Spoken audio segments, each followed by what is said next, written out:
Bonsoir à tous, soyez les bienvenus sur La Première. Voici les titres de l'actualité de ce mercredi 19 juillet. Une mère de famille entre la vie et la mort à l'hôpital de Taouneh après avoir été battue par son compagnon à Rayatea. Selon un récent rapport de la CTC, les mesures prises par le pays ces dernières années ne sont pas à la hauteur. 11 nouveaux policiers municipaux intègrent les rangs de la brigade de Papeete. Après 4 mois de formation, ils font leur premier pas sur le terrain. Reportage en immersion dans ce journal. La 2e édition du Festival des îles, ou l'occasion pour les joueuses des archipels de révéler leur potentiel. Près de 2500 footballeuses sont licenciées en Polynésie.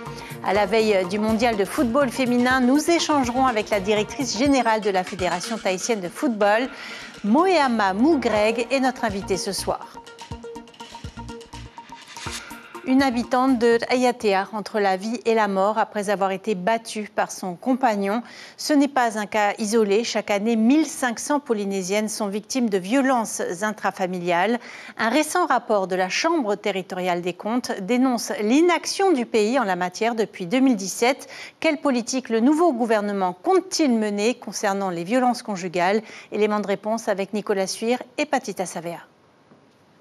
C'est ici, à l'hôpital du Taouneh, qu'une habitante de Tumara, Rayatea, a été évassanée après que son compagnon l'ait frappée violemment le 14 juillet. Son pronostic vital est engagé, elle est dans le coma. Son compagnon est en détention provisoire à Nutania. Encore des violences qui nous indignent et dont il aurait fallu s'occuper dès le début. Tous ces faits de violence qu'on connaît, d'incivilité dans les quartiers, souvent le nid, c'est une violence intrafamiliale. Les enfants après vont mal se comporter. Alors je ne dis pas que tous les enfants qui ont vu leurs parents se frapper ou se faire frapper vont devenir délinquants, mais disons que c'est un foyer qui porte des risques. 1500 crimes et délits ont été enregistrés contre les femmes en 2020. Face à cette situation, la ministre des Solidarités souhaite solliciter les chefs religieux et mettre en place des whareura, des regroupements de services administratifs pour aider les familles, mais pas seulement.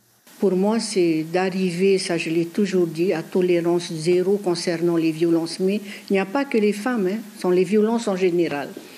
Donc je me dis, ça commence aussi à l'école, il faut apprendre à se respecter, il faut apprendre aussi à respecter l'autre, respecter ses parents, respecter le professeur, les enseignants, voilà, travailler sur le respect. Dans un rapport publié le mois dernier, la Chambre territoriale des comptes pointe l'attitude minimaliste du gouvernement qui se borne à aider financièrement les associations. Ces rares projets, tels un centre d'écoute unique des victimes, n'a jamais été déployé. Les dirigeants du pays doivent vraiment agir et chaque citoyen doit prendre ses responsabilités. Demain, votre voisin qui a peut-être un fils va se retrouver, ce fils va être adulte, va sortir avec votre fille. À votre avis, qu'est-ce qui va se passer? Il aura de forts risques lui-même d'être violent. Donc on est tous impliqués par cette violence, on est tous impactés par cette violence. Penser que ça ne concerne que les autres, c'est faux. Les violences faites aux femmes, c'est l'affaire de tous. Ce leitmotiv sera martelé jusqu'à ce qu'il soit compris et retenu. Un nouveau trafic de stupéfiants démantelé par la police nationale. L'enquête de la DTPN a permis d'identifier 8 personnes impliquées. Le montant de la revente de la drogue s'élève à 25 millions de francs. À l'issue de leur garde à vue et après avoir été présentées devant le procureur de la République, 5 personnes ont finalement été écrouées dans l'attente de leur jugement. On vient de le voir, trafic de drogue, violence conjugale, la police nationale a de quoi faire, la police municipale aussi. La brigade de Papeete compte justement 11 nouvelles recrues. Des jeunes âgés de 20 à 27 ans viennent renforcer les équipes et ce après des problèmes de sous-effectifs longtemps pointés du doigt. Après 4 mois de formation, ils font leur premier pas sur le terrain aux côtés des agents municipaux. Reportage Priscilla Itev et Sandroli. On va aller tranquillement faire un tour au niveau du Faletoni et puis voir ce qui se passe s'il y a des petits batteurs. Dernier briefing et c'est parti pour une ronde sous la pluie dans le centre-ville de Papeete pour ces policiers municipaux. Ils n'ont fait que quelques mètres et déjà la première infraction constatée. On apprend justement à verbaliser, comment approcher les gens. Je suis content de pouvoir pratiquer ce métier dans ma commune. Parce qu'ils viennent dans la ville, que ce soit la journée ou le soir, ils se sentent vraiment en sécurité ici. Veiller à la sécurité, maintenir l'ordre ou encore garantir la salubrité devant les boutiques, les missions de ces agents sont multiples et partager leur savoir-faire, c'est toujours enrichissant. On essaie de montrer mon expérience, d'apporter ce que j'ai appris sur le terrain déjà, et puis essayer de voir avec eux s'ils ont des choses à apporter et à améliorer. Au-delà de créer du lien entre collègues et de favoriser la proximité avec la population, ces patrouilles permettent aussi de rassurer les commerçants, souvent importunés par des perturbateurs. Comme tout le monde le sait, le mercredi après-midi, c'est sujet aux rencontres des jeunes par bande. Voilà, et donc il y a toujours des échauffements qui sont parfois vraiment insupportables, ça c'est sûr. Voilà, la police fait son travail, les autorités sont là. Parfois, on voudrait qu'ils soient là un peu plus rapidement. Ou en tous les cas, ils sont déjà là en prévention, ce qui est bien. Et tout ce qui se passe en ce moment à l'extérieur, dans la ville, et tous les jeunes qui se trimballent, oui, je pense que c'est une bonne chose. Début août, ces stagiaires de la police municipale intégreront l'une des brigades de Papeete et rejoindront les 70 agents en service. Un chiffre encore loin d'être suffisant selon les policiers qui gèrent entre 12 et 15 000 interventions par an. Le centre de transfusion sanguine lance un appel à la générosité des donneurs de sang et tout particulièrement les donneurs du groupe O. Le CTS se situe, vous le savez, au 2e étage du centre hospitalier de Taoné. Alors, n'hésitez plus. Un remaniement ministériel est imminent à Paris. Jean-François Carenco sera fixé sur son sort dans quelques heures. En attendant, le ministre délégué aux Outre-mer poursuit ses déplacements. Les précisions d'Esther Abitbol à Paris. Jean-François Carenco a commencé sa journée à Avignon pour le 25e anniversaire du Théâtre des Outre-mer. Mais son avenir est pour l'instant incertain. Nous ne savons pas si dans les prochaines heures, il sera toujours ministre chargé des Outre-mer. Pour rappel, Jean-François Carenco est arrivé au gouvernement le 4 juillet 2022. Il avait pour mission de gérer l'emploi et également la vie chère pour les Outre-mer. Gérald Darmanin, de son côté, devait gérer le dossier pour l'avenir institutionnel de la Nouvelle-Calédonie et il devait également combattre l'immigration illégale à Mayotte. Alors, une autre chose que nous ne savons pas encore, nous ne savons pas si Gérald Darmanin sera seul à gérer les dossiers pour l'Outre-mer ou alors s'il sera accompagné à nouveau d'un ministre chargé des Outre-mer. La réponse devrait donc arriver dans les prochaines heures ou alors dans les prochains jours. Ce qu'une chose est sûre, Gérald Darmanin a déjà prévu son prochain déplacement. Il sera en Polynésie le 15 août pour la compétition de la Tahiti Pro. Le capitaine de frégate Alexis Golnisch est le nouveau commandant de la frégate de surveillance prairiale. Il succède ainsi au capitaine de vaisseau François Maignan. La cérémonie s'est déroulée sur la base marine ce matin. On se souvient de la dernière mission de la frégate sur le continent asiatique il y a quelques semaines, avec notamment le passage du détroit de Taïwan et le posé de son hélicoptère Dauphin en zone démilitarisée de Corée. Le nouveau commandant du prairial connaît déjà la Polynésie. Il a officié sur le prairial et également sur le Bougainville. On l'écoute au micro de Jacques Damour. C'est un retour et c'est une grande joie pour moi puisque j'ai été au Fénois entre 2015 et 2018, une année sur le prairial déjà et 2 années ensuite sur le Bougainville. Et donc je suis très heureux de revenir ici et c'est vraiment un accomplissement pour moi et un honneur. Il y a plusieurs équipements qui ont été installés et c'est une satisfaction parce que souvent quand on est à bord, on se dit toujours on aimerait que ça aille plus vite et revenir 7 ans après et voir que ces équipements ont été installés, c'est toujours une grande satisfaction. Une fusillade dans un bâtiment du centre d'Auckland a fait 3 morts, dont le tireur présumé. Le Premier ministre de Nouvelle-Zélande, Chris Hipkins, a estimé qu'il n'y avait pas de menace pour la sécurité nationale et il a déclaré que la Coupe du monde de football féminin organisée conjointement par la Nouvelle-Zélande et l'Australie débuterait jeudi comme prévu. Les matchs seront diffusés sur Polynésie la première tout au long de cette compétition qui va durer 1 mois, à la fois en Nouvelle-Zélande et en Australie. L'Australie, où l'on retrouve Martin Charmasson et Christian Favenec de Nouvelle-Calédonie la première. Nous sommes ici devant une enceinte symbolique des Jeux Olympiques de Sydney 2000 et c'est ici que l'Australie jouera demain son premier match dans le mondial contre l'Irlande à guichet fermé. Les Matildas qui ont de grands espoirs pour cette édition 2023 mais qui profitent aussi de la compétition pour évoquer le développement du football féminin. Dans un message diffusé hier, un message vidéo, elles ont appelé les autres sélections à négocier des conventions collectives pour obtenir les mêmes droits que les hommes. De son côté, l'équipe de France est à 3 jours de son match contre la Jamaïque. Une équipe de France qui doit trouver des marques après la blessure de son ailière polyvalente Selma Bacha. Le développement du football féminin fait partie des objectifs de la Fédération tahitienne de football. La fédération compte près de 1500 femmes ou jeunes filles sur un peu plus de 11 000 licenciés. Le potentiel est là, mais l'éparpillement géographique est un frein à un développement plus soutenu. Néanmoins, les clubs acceptent volontiers les sections féminines. Les Marquises en sont un bel exemple. Stéphane Ratino et David Chang. Thérèse revient de son match et Jonas, son compagnon, va diriger l'équipe première de l'AS Saint-Étienne de Wapo. Une passion commune de football et l'idée devenue réalité d'une conjugaison aussi harmonieuse au masculin qu'au féminin. Cette culture de l'indistinction commence, elle, dès le plus jeune âge. Le tournoi des îles oblige dans les catégories jeunes à des équipes mixtes. Une expérience tahitienne pour offrir de l'altérité dès les débuts footballistiques. C'est la première fois que je joue avec les garçons. Du coup, on voit avec les garçons, on n'a pas vraiment envie de passer avec nous.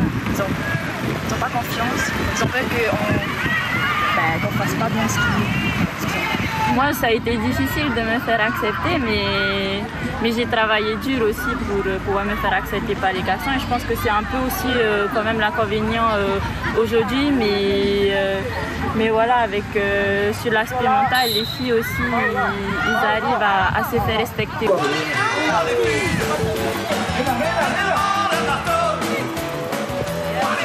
L'exemple, c'est Wapo. Homme-femme, même combat à la AS Saint-Étienne pour la victoire. Aux Marquises, le football appartient à la culture locale. Les résultats des Verts et des Vertes sont toujours attendus avec la même frénésie par les amis du club. L'engagement des sportives est toujours à la hauteur. On a l'habitude de jouer toujours les mêmes chez nous. Là, on est venu pour découvrir vraiment. Et on progresse, là, ça fait du bien. Voilà, on sait où on en est, on voit où on en est, on sait quand on va rentrer, quand on travaille. Et les filles aiment le football à Wapo? Oui, et il y en a plein. L'Océanie a mis la focale sur le foot féminin.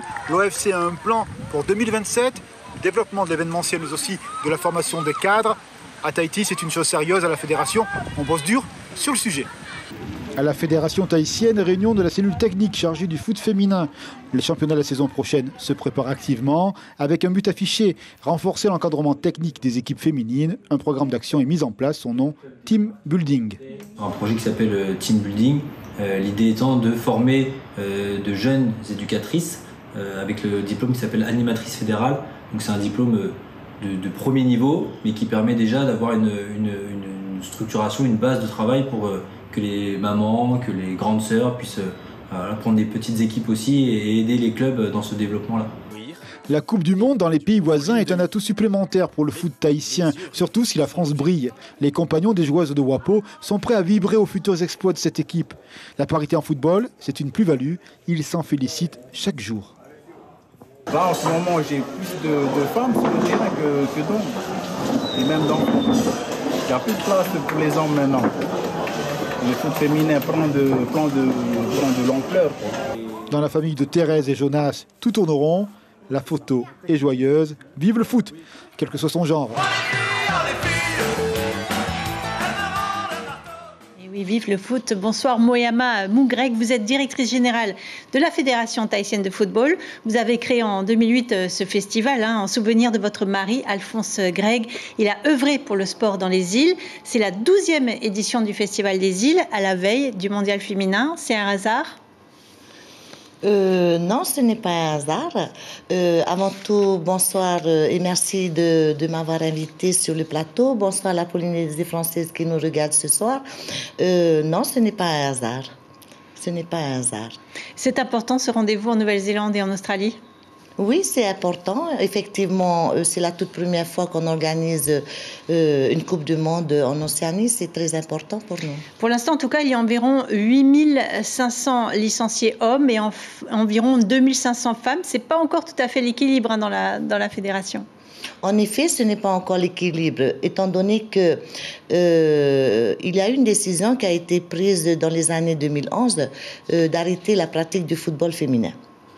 Et nous avons relancé le développement du football féminin il y a récemment. Mais je confirme ce soir que le développement du football féminin a pris de l'ampleur. a pris de l'ampleur sur l'ensemble mondial. Oui, sur l'ensemble de la Polynésie française tout d'abord, sur le plan local et même sur le plan international, de par les Coupes du Monde qui sont organisées tous les 4 ans. La Coupe du Monde de 2019 était un événement grandiose sur le plan international où effectivement les femmes sont reconnues. 12e édition du Festival des îles, première édition du Festival des jeunes. Les U13 entrent sur le terrain. Il faut faire de la détection. Oui, c'est la première édition pour les U13. Donc, nous n'avons pas oublié les jeunes filles, étant donné que c'est une obligation pour chaque équipe qui s'engage dans le Festival des jeunes de présenter 3 jeunes filles dans l'équipe. Est-ce qu'il y a des îles qui se démarquent déjà cette année ? Qui se démarquent déjà cette année. Il y a des pépites dans les îles, comme nous l'avons remarqué durant les éditions précédentes. Pour votre information, les sélections féminines aujourd'hui sont composées également de jeunes filles des îles. Alors, quelles îles ? Plus précisément les Marquises et Raiatea. Alors, on a vu le président de la FIFA faire un stop à Tahiti alors qu'il se rendait justement en Nouvelle-Zélande. Il y a le foot, mais il y a aussi le futsal et le beach soccer. Quelles aides concrètes a-t-il annoncées ? Concernant les aides, depuis son élection à la FIFA, depuis 2016, il a mis en place un programme qui s'appelle le Forward. Donc, nous sommes dans le cycle 3, le Forward 3.0, où effectivement, il apporte, il est éligible pour nous de pouvoir bénéficier de ces fonds-là. Également pour le développement du football féminin. Et avec son passage en Polynésie, il n'y a pas des aides qui ont été annoncées, de nouvelles aides, un petit coup de pouce ? Un petit coup de pouce concernant la salle de futsal. Effectivement, ce qui nous manque aujourd'hui sur nos infrastructures, c'est surtout une salle de futsal. Nous avons un terrain de football synthétique, nous avons un terrain de beach soccer, donc nous lui avons annoncé notre souhait d'avoir une salle de futsal. Alors, quand on pense FIFA, on pense Reynald Temari. Vous avez beaucoup travaillé avec cet ancien vice-président de la FIFA. Il est actuellement mis en examen pour corruption passive. L'affaire concerne l'attribution du mondial 2022 au Qatar. Il ne pouvait plus officier dans le football jusqu'au 15 mai dernier. Il est question qu'il revienne. Qu'est-ce que vous en pensez ? Concernant M. Reynald Temari, effectivement, j'ai beaucoup travaillé avec lui. J'étais arrivée à la Fédération tahitienne de football en 2008 en tant que bénévole. Et effectivement, suite à la sanction qui a été prononcée envers M. Reynald Temari en mai 2015, j'ai pris en main avec un autre membre du comité exécutif qui s'appelle M. Mac Plotan, la Fédération tahitienne de football, la gestion des affaires courantes. Comment vous voyez son retour éventuel ?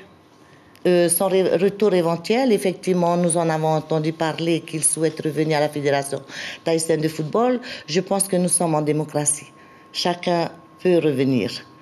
Maintenant, tout dépend. Ce sont les clubs, c'est une élection, ce sont les clubs qui vont décider. Les élections ont lieu à la fin de l'année. Hein, oui, les élections auront lieu à la fin de l'année, étant donné que nos statuts prévoient que les fédérations doivent renouveler le comité exécutif 3 mois après les Jeux du Pacifique. Donc, ça sera en fin de cette année. Merci beaucoup, Moyama Mougreg, pour toutes ces précisions. Ce soir, ne manquez pas le premier match du mondial féminin. La Nouvelle-Zélande affrontera la Norvège pour le match d'ouverture. Votre pronostic ?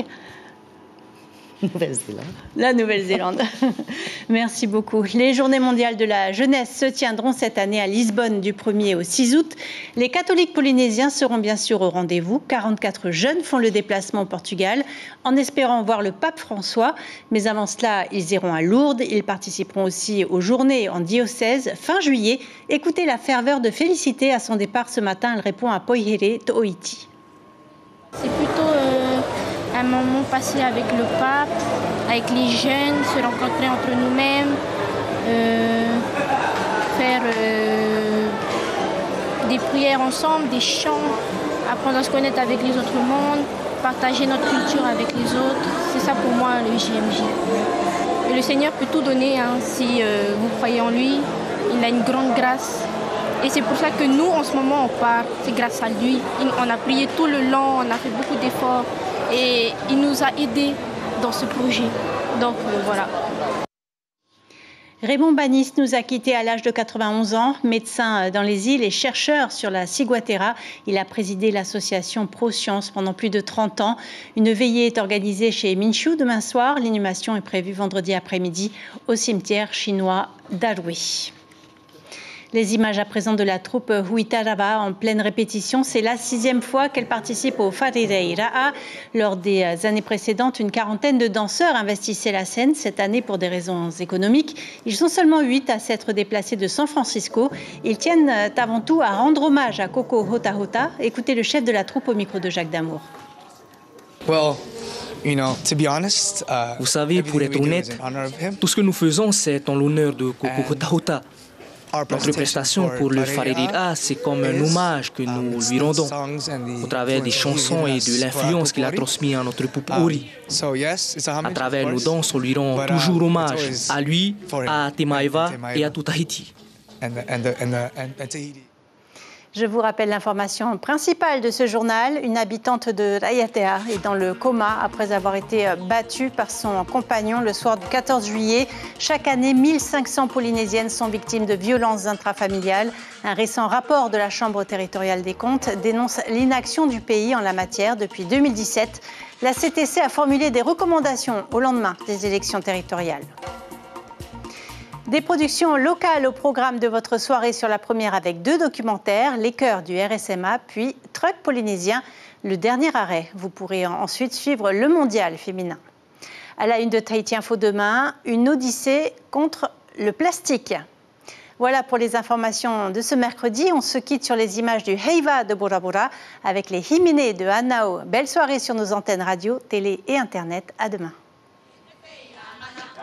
Te whare reira e aro toi te mau papai mo ta pohi te tau e te a apo e nino e mea papu te mau poro e te hime te parau e mea papu te mau poro e te hime te parau e mea papu te mau poro e te hime te parau e mea e aro toi te mau papai mo ta pohi te tau